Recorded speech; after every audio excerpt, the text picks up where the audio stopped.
Good day, everyone. I'm Dr. John Ward, Director of the Coalition for Global Hepatitis Elimination at the Task Force for Global Health here in the United States. Welcome to our webinar to introduce a new tool to help countries develop budget-based plans for hepatitis C elimination. As we all know, one of the biggest challenges to hepatitis C elimination is testing and treatment. We know that most persons living with hepatitis C remain unaware of their status, have not been linked to care, and treatment remains inadequate. And those are the challenges that we seek to overcome to reach our elimination goals.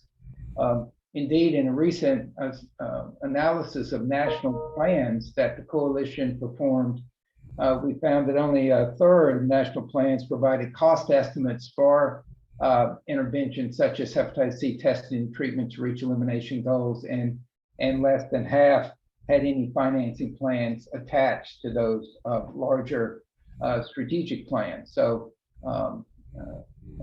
clearly there is a need for assistance in this regard, and one of the activities of our coalition is to develop tools that can help countries in a variety of different ways, and in this case, developing budget-based plans. I also have to note, in the recent strategic framework released by WHO that will lead to the updating of the global strategy for hepatitis elimination, they'll be part of the larger HIV, hepatitis, and STI global strategy. I noted that WHO was calling on national health authorities to perform cost estimates to guide national planning. And I believe that the tool that you're about to be introduced to will help countries respond to this WHO call for action.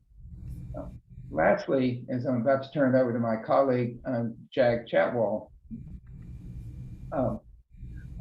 Jag and I started working together on cost modeling a number of years ago when I was the division director for viral hepatitis at CDC, and we and my colleagues at CDC recognized the challenges for states within the United States in developing budget-based plans for persons on public health insurance to develop plans for their hepatitis C programs. And so we set about developing a hepatitis C simulator for the United States state that was released several years ago and has been used to at the state level to develop hepatitis C elimination plans with elimination goals.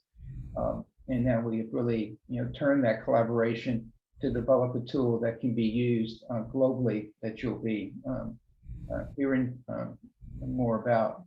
So we can show the agenda. Basically, you'll be hearing from Jag to give more context regarding this new tool. Our colleague Maddy Adee will be going through and giving you a sort of a orientation to how the tool is used. We're very excited that this is going to be publicly available, open access tool that'll be available on the coalition website at globalhep.org. And this orientation will help you understand how you can begin to use that programmatically around the world. Then we've invited some perspectives, but we invite anyone on the call. If you have questions or comments, please let us know by raising your hand and putting them in the chat, and we'll do our best to include you in this broader discussion. And then Lindsay Hebert, my colleague here at the coalition, will give you some information how you can begin to use the tool. So welcome again to our webinar, and I'll turn it over to my colleague, Jag. Jag? Thank you, John. Greetings, everyone. It's my honor to share our Hep C elimination tool with you all today. And this is the work we have been working with the coalition for the last 1 year or so, and we have reached a milestone where we can make this public. So I'll be sharing some of the motivation and the methodology behind this tool, how this came into development. So let me start with sharing my slides.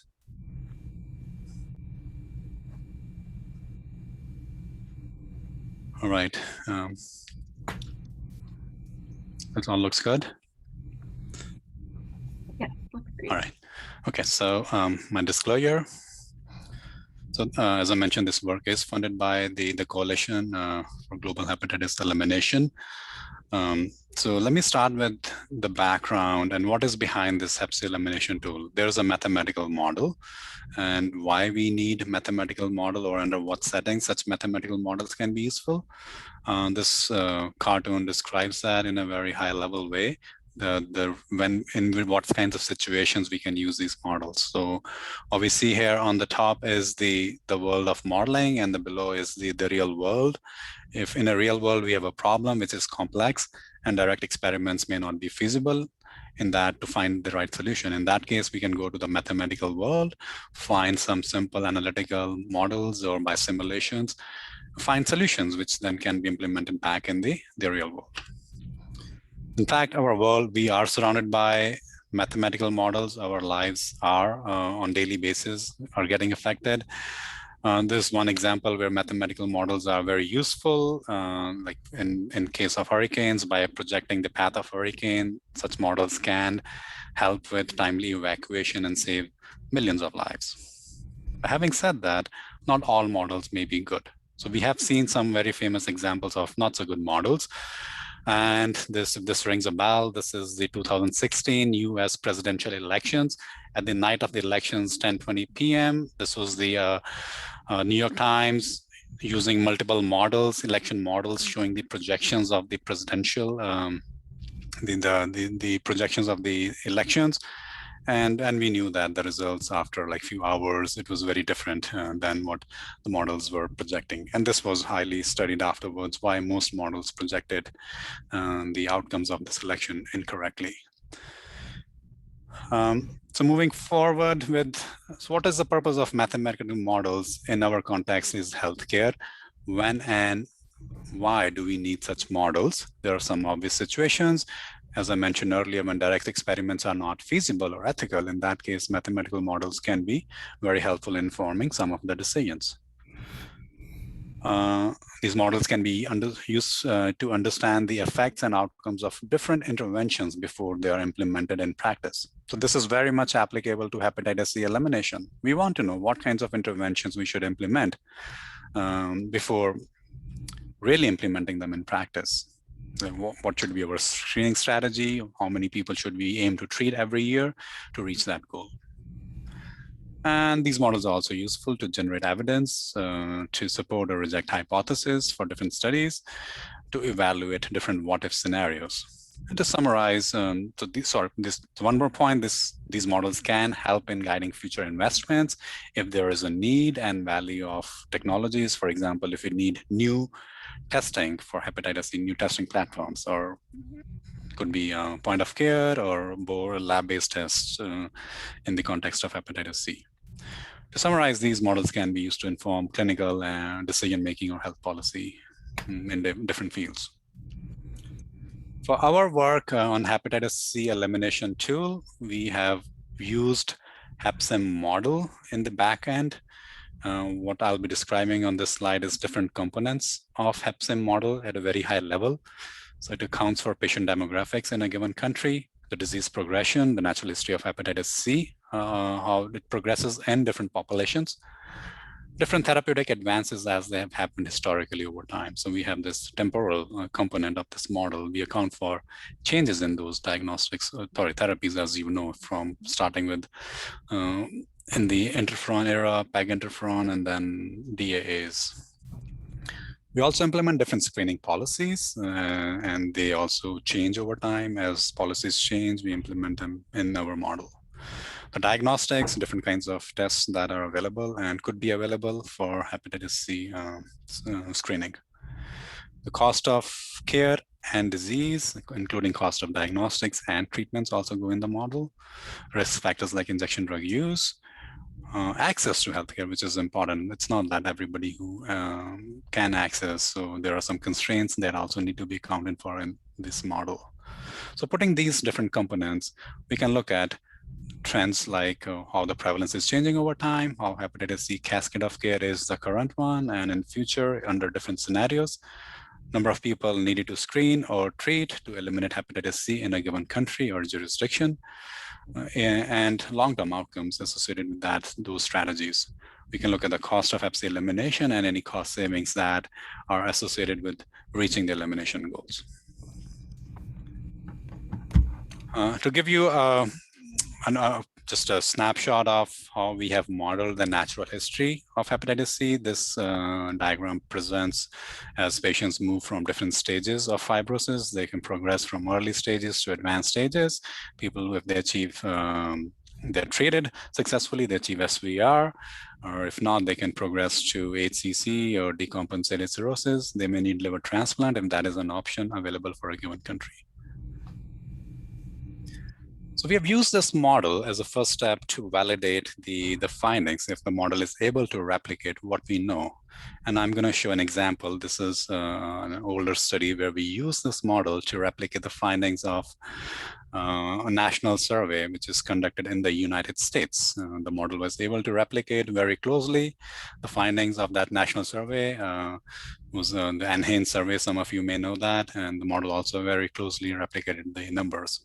We also looked at the deaths, reported deaths from the CDC, and the models, they were matching very closely. So that was one validation which was done with the national survey. But we know that national surveys underestimate prevalence of hepatitis C because they can miss certain key populations like incarcerated, homeless, hospitalized, or nursing homes, and so on. So we also use this model to estimate the underlying true burden of hepatitis C in the United States. What we see on this figure is the blue one is the projections if we just look at the national survey-based outcomes. For example, in 2010, according to that survey, 2.5 million people were chronically infected. However, if we accounted for other populations, the burden was as high as 4 million. Moving forward, the burden has come down, but still the national surveys would still miss many of the key populations. So that's another advantage of using this model to estimate the prevalence when they may not be directly available. To date, we have used this HepCIM model to make projections in multiple countries. These are some of the examples. The model has been used and adapted to these countries to inform different kinds of decisions, like some of them Hep C eliminations, for other cost of reaching Hep C elimination, in some other countries, just projecting the disease burden. So there is no doubt that these models can be complicated to most people. So that is one of the challenges. Other challenge that's commonly faced in these models is the kinds of inputs that we use. The quality of inputs to a large extent determine the quality of the outputs that we get from these models. Also, we have a moving target in a sense that as we get more evidence about how the Hep C epidemiology is changing in a country because of different policies in place or different practices in place, we need to update such models. So these are some of the challenges which I summarized in the last 3 slides for any mathematical model. And also, the question is, how do we make such models more accessible to users? To most people, these would be considered as black box. Underlying, there's a complex dynamics of disease transmission and progression of the disease, which to other users may be seen as black box. To address these challenges, we have developed several tools, online interactive tools that users can interact with and make decisions. And I'll show some examples of the work we had done in the past, and then that provided us the motivation for developing this new tool. So this was the project we did in collaboration with the World Health Organization and later with FIND, funded by Unitaid, the Hep C calculator, which is informing the cost effectiveness of hepatitis C treatment and cost of hepatitis C testing in different countries. So this model has been used widely to understand if treatments are cost saving or cost effective, at what cost. User can change some of the inputs and look at the outcomes. As Dr. Ward was mentioning earlier, we have collaborated with the CDC in the US to make a hepatitis C state policy simulator that informs Hep C elimination at the state level. So this model is also informing the budget needed to reach that elimination in a given state. So we identified that there's some gaps in the current Hep C models in the literature. We have seen very good examples of published studies that can inform cost and feasibility of Hep C elimination in some countries, but they are not updated dynamically as data change because they have been published in a static format. Furthermore, these studies would not allow users to change key inputs like cost or diagnostics, which are relevant to local settings and may change over time. We also have seen that the current tools do not inform the cost of Hep C elimination strategies in different countries, and no publicly available tool exists to inform elimination at this point. So to fill these gaps, we developed this new hepatitis C elimination tool. The objective of this is for this publicly available tool is that this is built in collaboration with local stakeholders that can assist with planning and monitoring. Under planning of hepatitis C, we can see that we can estimate the testing and treatment volumes for reaching Hep C elimination goals under various scale-up strategies. We can also estimate the cost of Hep C screening, treatment, and disease management to reach Hep C elimination under those strategies.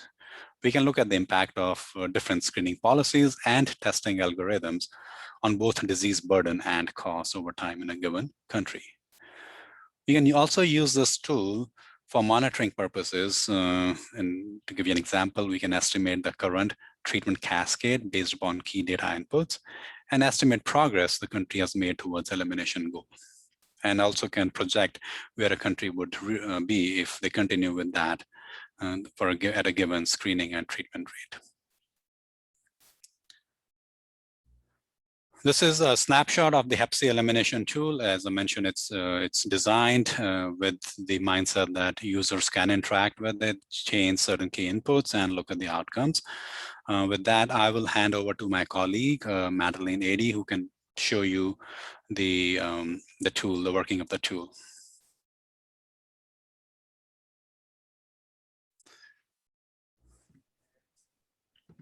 Maddy? Yep. So I will just walk you through how to access the tool and then the basics of how to use it. We can do a case study with data that we have up there currently. So the tool is accessed through the Coalition for Global Hepatitis Elimination website here. So this address will be shared later, but you go to this website, you click this link here to access the tool itself. There's other information on this website about how the tool works and other documents, which Lindsay will go over later. For accessing the tool, you just click this and then the tool opens here. So the first step is that you set some parameters in the tool and this loads different model results. So we've pre-run the model using the HepSim model that Jag talked about, and changing the country will change to the model results for that country. So it's specific to the country based on the hepatitis C prevalence and disease burden and deaths and things like that in the specific country. Right now, we just have Georgia in the tool. We're planning on adding Pakistan and Rwanda soon, and then more countries in the future as well. So the first step is to just change the country to the country that you want to run in the tool. And then the next step is to select the screening policy. So the ultimate goal here is that you're wanting to select the screening policy type of testing that you want to use and then test cost to ultimately meet the Hep C elimination goals. So if you select universal screening, you're seeing what rate of universal screening you would need to meet the hepatitis C elimination goals that you set.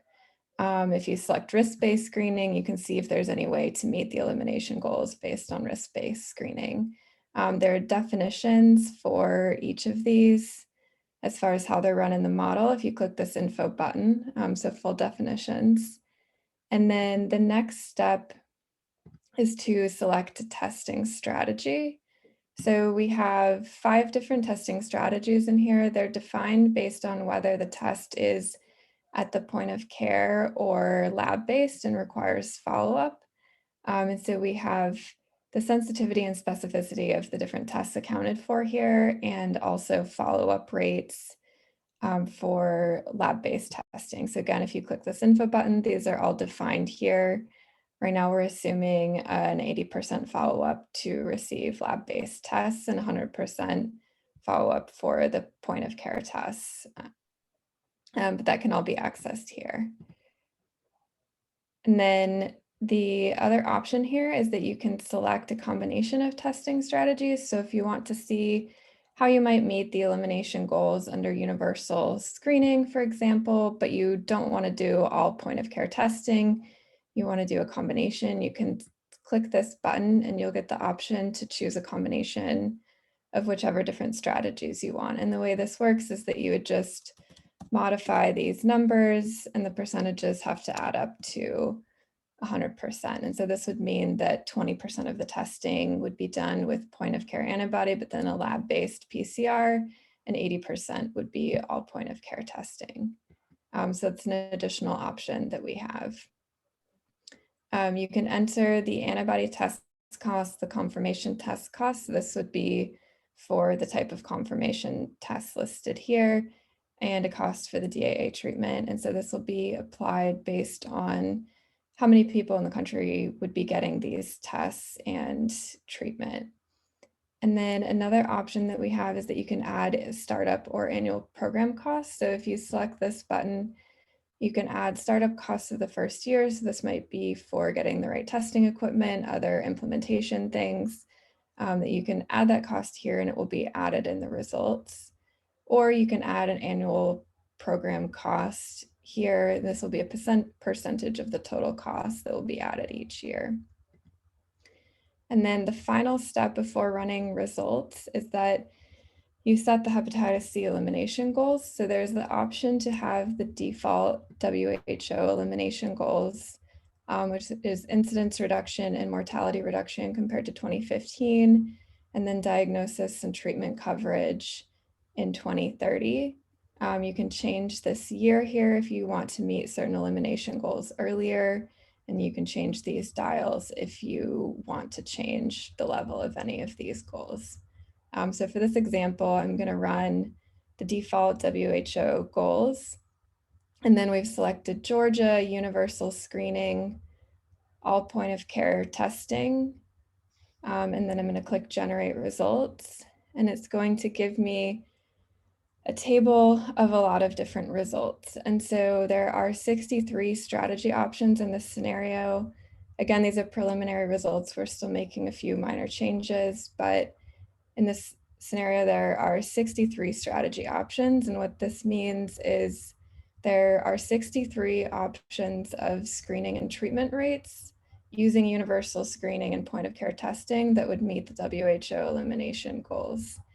And so we have a few high level options for selecting strategies from this list, because depending on the goals you set in the country, you might get a lot of options. So the first is the lowest total cost. And then the second is the greatest death reduction. And so in this case, the greatest death reduction by 2030. And then the third option is the most gradual scale up. And so what this does is it selects the strategy with the lowest screening and treatment rate that would meet those goals. So typically this ends up being lower startup costs, but a bit higher costs overall and not quite as great of a death reduction. You can also filter this table of results by any of the columns. So if you click on the column headers here, you can see I want to get the greatest incidence reduction. And so you click on this, and then you would select the top entry in this row. We also have in the table, so these, again, the screening and treatment rate here are just the intervention level. And then these 4 columns are the amounts for the elimination goals. So these match up with the goals that you would have set up here. And so they're going to be that value or greater. And then we also show the prevalence in the target year, the mortality rate per 100,000 people, and then the total costs over this time period. So you can, in this case, I'll select the greatest death reduction strategy, and then it's selected here in the table. And we'll go down to the results. So we have the results divided onto a few different pages. The first one is just the targets of the number of people to receive different tests and to treat. So this would be the number of people to screen with antibody screening. This is the number of people to receive the confirmation test. So this is based on the confirmation test that was selected up here. So that in this case, the point of care PCR test. And then this is showing you the number of people that would then be diagnosed if you did this level of screening and this level of confirmation testing, and then the number of people that would be treated. And all of these plots have the actual number if you hover over them, if you want to get the data. And then later we'll be adding an option to download this data with a report so that it can be saved. So the next tab on here is the outcomes. So these are the diagnosis coverage goals. So this is showing the total diagnosis coverage of people living with hepatitis C in the country. And then treatment coverage goal, we have hepatitis C prevalence broken down by stage here. And then we have the disease burden. We're showing liver cancer, decompensated cirrhosis, and these are cases, and then liver-related deaths here. And then we also show the incidence by year. And so all of the plots on this page are based on if you followed the screening and treatment rates in the table above. So in this case, this is a pretty high one, it's 30% and 80%. And then you did this level of screening and treatment, then these are the outcomes that you would get. We also have the costs broken down by year. So this shows that the majority of the costs in this scenario would be disease management costs. So this is like sequelae from hepatitis C, cost to manage that. And then we have the different categories for treatment costs, screening costs, confirmation testing costs. This type of plot, you can click here to deselect something if you want to look closer at another category. And again, it shows all the exact values on here. We also have a cascade of care. So this is showing all of the people on the left with either current hepatitis C infection or past infection, all of the people that are still alive. And then next we show the percentage of them that are aware of their status. And then next, the percentage of them that are cured. And then, so in this scenario, we looked at the greatest death reduction option for Georgia. If we go to the most gradual scale up, you can see that the total costs are higher.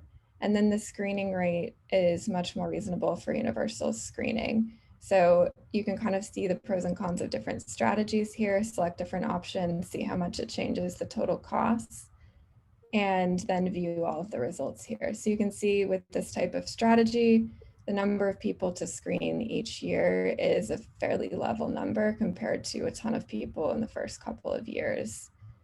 And also for this, we've implemented a ramp-up period. So the interventions start in 2022. But that year it's only 50% of the level. And so what that means is if you selected 10% annual screening in 2022, we're doing 5% screening. And by 2023, it's ramped up to 10% screening.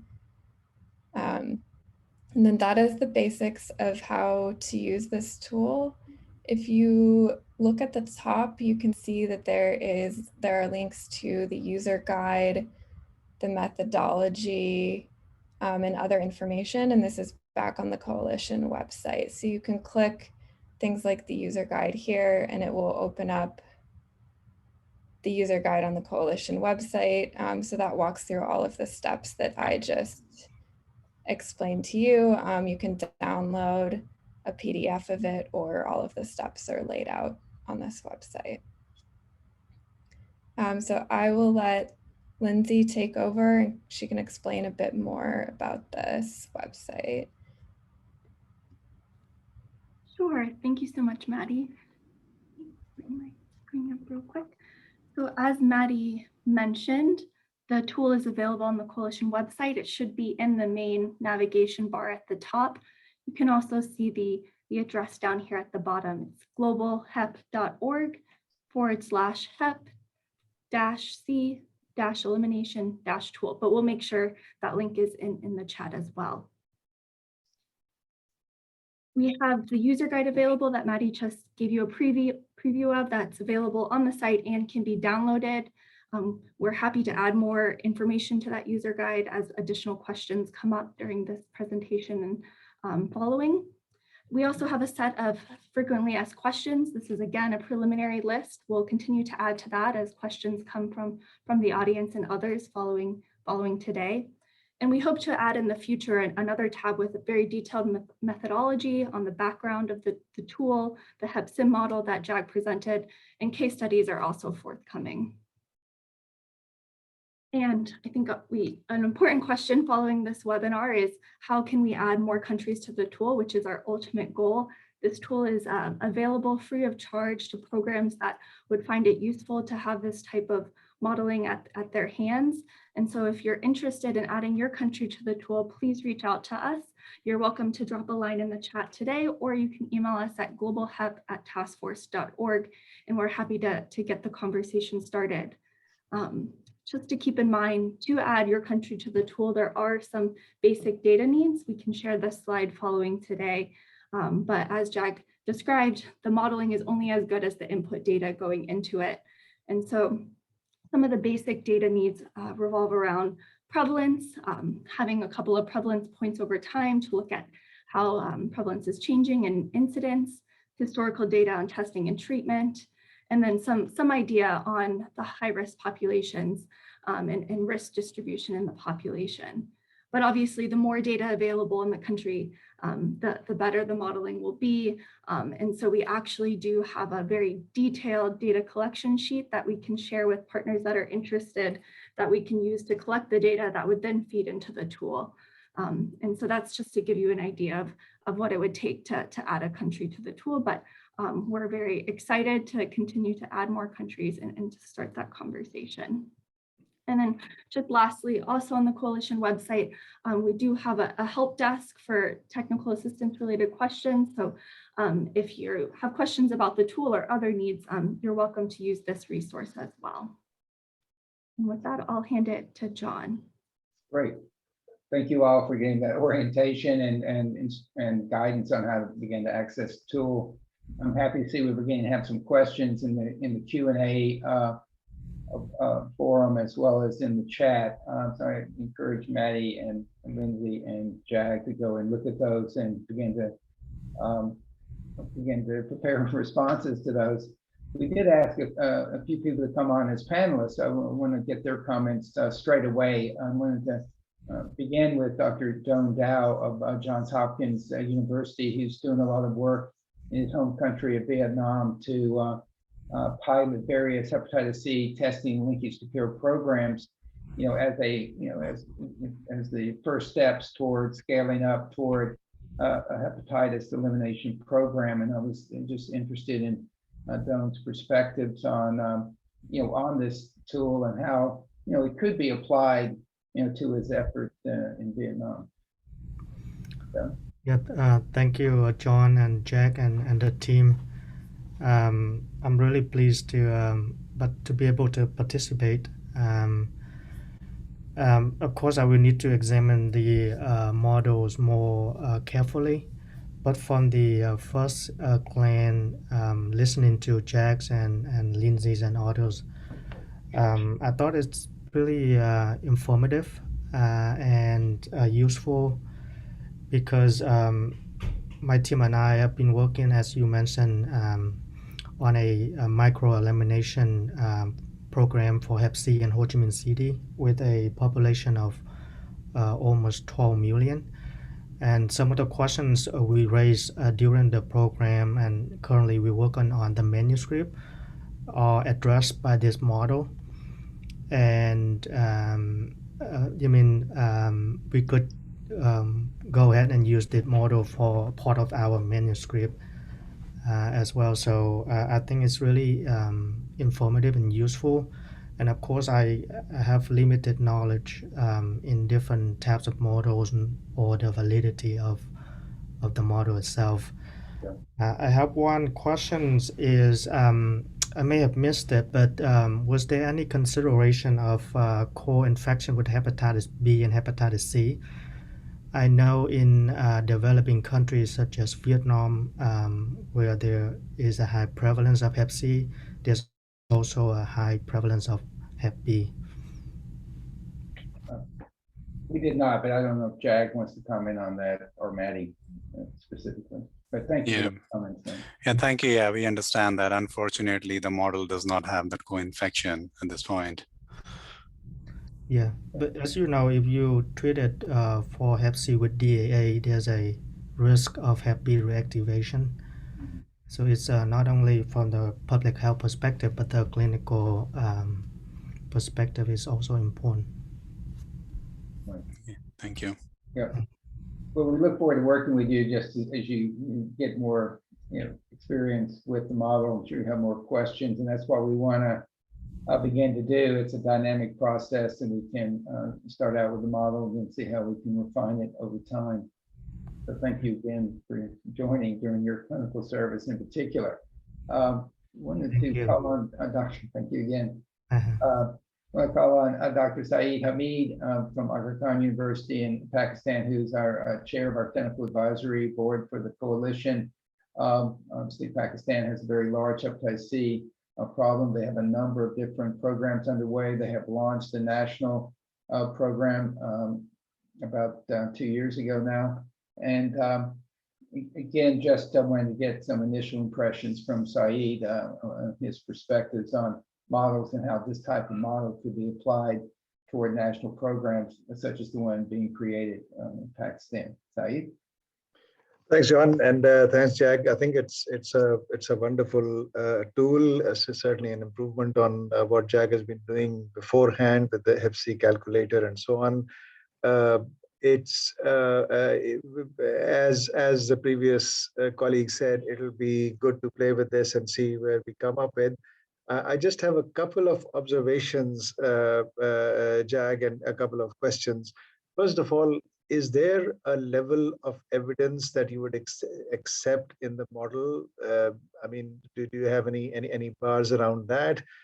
Should this be a national, let's say, a national prevalence survey or whatever, or how would the model function in various situations? Secondly, Jag, one of the big issues in our elimination problems is the new incident infection. And anywhere between 150,000 to 200,000 new infections are supposed to occur. Does the model take that into account? And how does it take that into account? Because I think that's a very important cost consideration. Finally, I'll ask all the questions together so you can take your time to. Finally, how would this model work in the setting of, let's say, universal health coverage? Would this, because as you describe it, it seems to be a standalone model.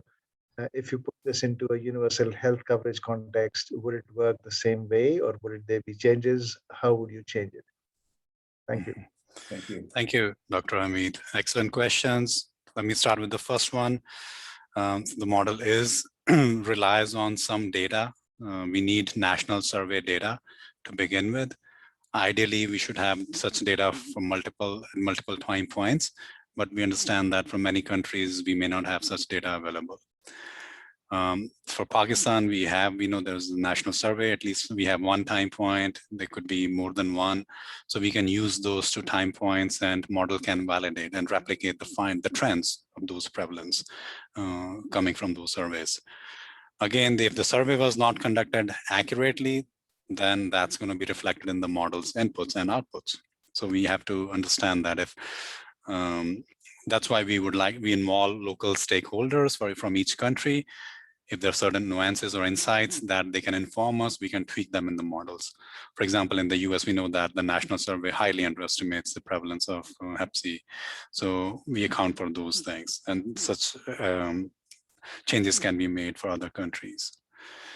The second incidence is, as you mentioned, it's very, very important component that goes in the model. Unfortunately, that's where the data would be the weakest, as we know that it's very hard to directly estimate incidents or observe incidents. They are coming from indirect estimates. There's few ways we can use models to estimate those trends. If we have prevalence at 2 time points, we know how many people have been treated. We can use that to back calculate incidence. We can also, if there are no data available, we can rely on some expert opinions to begin with and see if model is in that ballpark range or not. For Pakistan, we have done from our modeling study, we have seen that incidence was high, and I think it was in the range that you were mentioning. So that gives us some reassurance that local experts like you, if you agree with those estimates or not, would help further as a face validation of the model. Your last comment about the universal health coverage, I unfortunately did not understand the context, in what context you were asking. In our model, we have the ability to change access, how many people can access treatment or can access tests. If that's how it is linked with the universal coverage, we can make those changes, account for those factors. I also take your question. Sorry, so you just to chime in. I think, there's with universal health coverage or integrating within health systems, there's a cost sharing component as opposed to programming. And so I think that element that Maddy pointed out about the programmatic cost would then would be influenced by about that cost sharing. And there's been other modeling. I think the David Tordrup model comes to mind as one where they use that UHC concept to show how your cost would go down in that kind of format versus standalone, if that's where you're coming from. Yeah, right, correct, yes. Thank you. Thank you very much for that, those comments. Several comments into that line. Thank you again, Saeed, very much. Jag, relevant to a national approach, there's several questions about, can you use it at the so-called micro-elimination effort, whether it be a province or a state or an institution? What's your thoughts about that? Yeah, that's an important question. Certainly, we have discussed that in the past.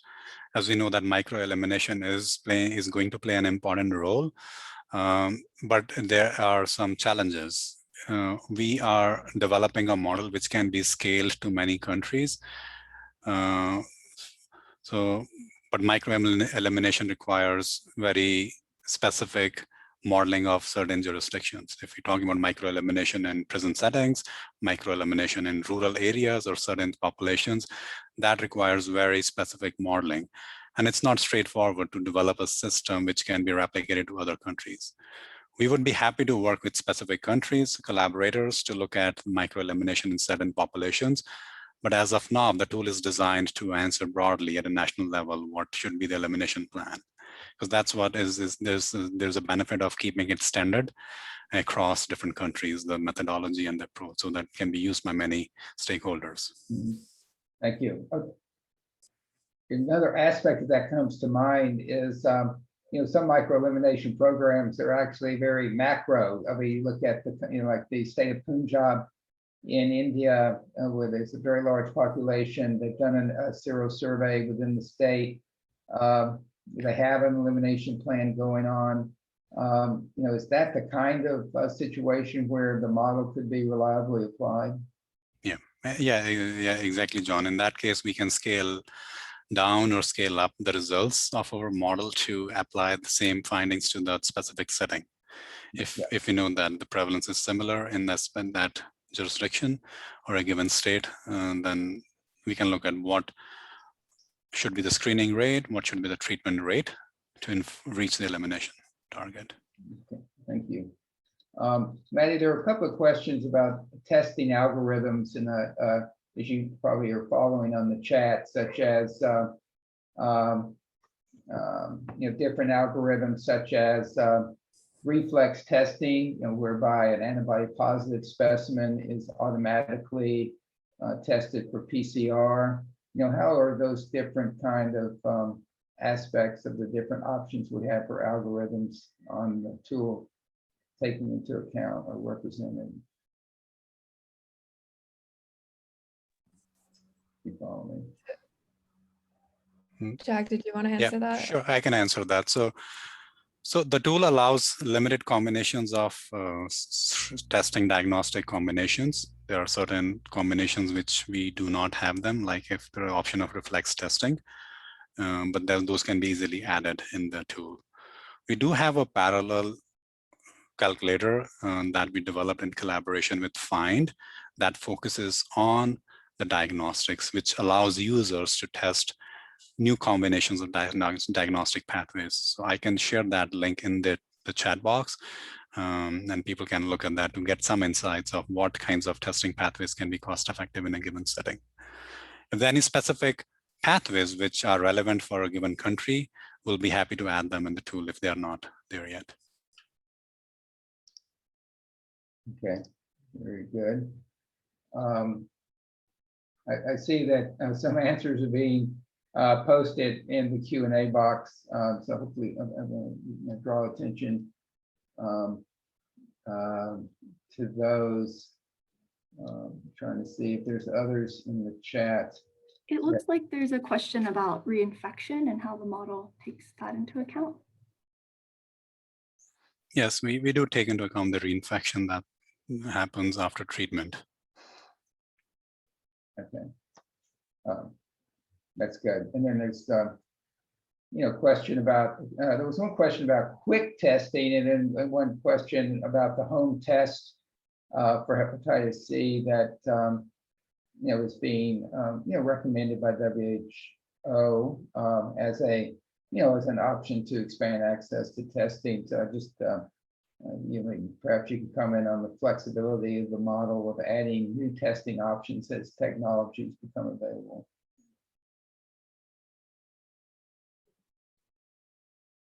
Is that possible? Sorry, yeah, I think that's again, we will be happy to talk with the stakeholders and consider adding them in the model. They are doable. We want to have some management of how many pathways we can add in the tool.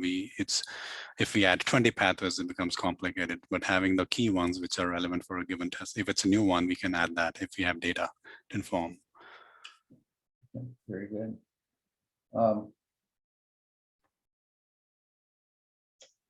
Let's see if there's any other questions that have not been addressed in the chat. I think we have, I know people have more questions about the methodology and the assumptions, so those are very much appreciated. I think there's been some attempt to answer those in the time we have available today. We will please go to the website. We'll be posting these in the FAQ section that Lindsay pointed out. There's a user guide there that provides some more information about the methods. We very much want this to be a transparent tool that people understand how it operates. We want to maximize its use so it's publicly available and it's available for people to use. And then once it's posted on the site, anyone can use it to understand how those cost estimates were derived and how they can begin to use them for their purposes to promote the scale up of testing and treatment in their country. And that's our goal with this tool. We feel like we have an excellent new opportunity to improve testing and treatment for hepatitis C. So I greatly appreciate everybody being on the call today to begin to introduce the tool, begin to have these conversations about how it can be used. And with this feedback, make it a dynamic process to improve the precision of the tool over time. Please keep the questions coming. Again, we'll be posting this and other information on the website, and look forward to working with you to improve access to testing and treatment in many ways, including the use of this tool. Thank you very much again, and look forward to working with you in the future.